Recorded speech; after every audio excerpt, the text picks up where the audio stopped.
Hindi naman napigilan ng mga kaanak ni Given Grace ang kanilang sobrang galit nang makita nila ang mga suspect kanina. Nakatutok si Ian Cruz. Live po ito mula sa Los Baños, Cebu. Ian? Yes, Mike. Ayon sa mga pulis ay sa paunang investigasyon nila, ginahasa muna bago pinatay ang estudyante ng UPLB na si Given Grace Sebanico.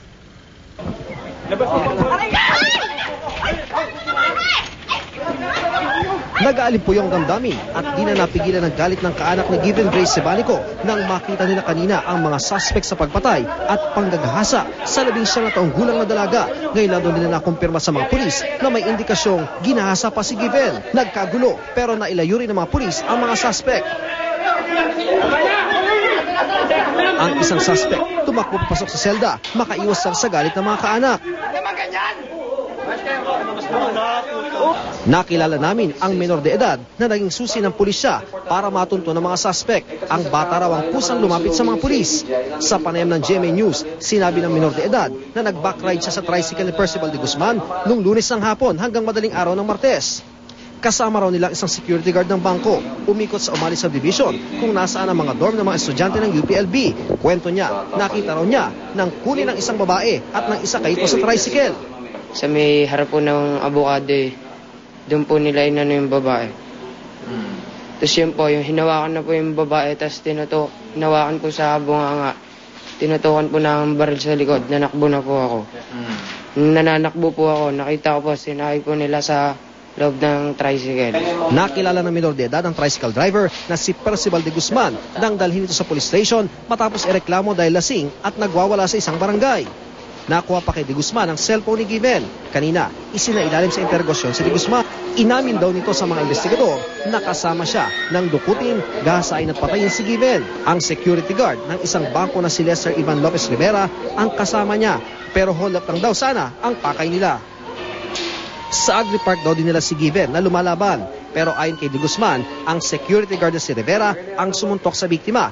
Bago nila ito hinalay, si Rivera din daw ang pumatay kay Given. Papatayin daw niya. Sino magpatay niya? Babae po. Babae? Bakit daw? Para wala daw po sabit. Sabi ko, pipigilan ko po. Oo. Sabi ko, wag, maawa ka naman. Babae yan eh. Hindi.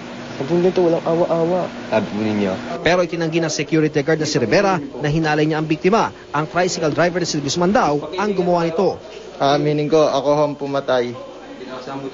Hindi ko ginagahasa. Kahit tingnan niya medical legal. Sino gumasa? Siya po. Ngayong hapon, sinampahan ng reklamong rape with homicide sina de Guzman at Rivera.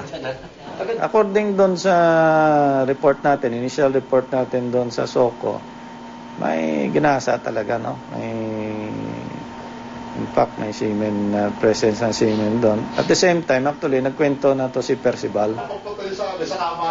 Ang ama ni Given, di raw masukat ang pighati, pero nagpapasalamat pa rin daw sa tulong ng otoridad dahil nahuli na ang dalawang suspect. Gustong makamit na hustisya ay narito na.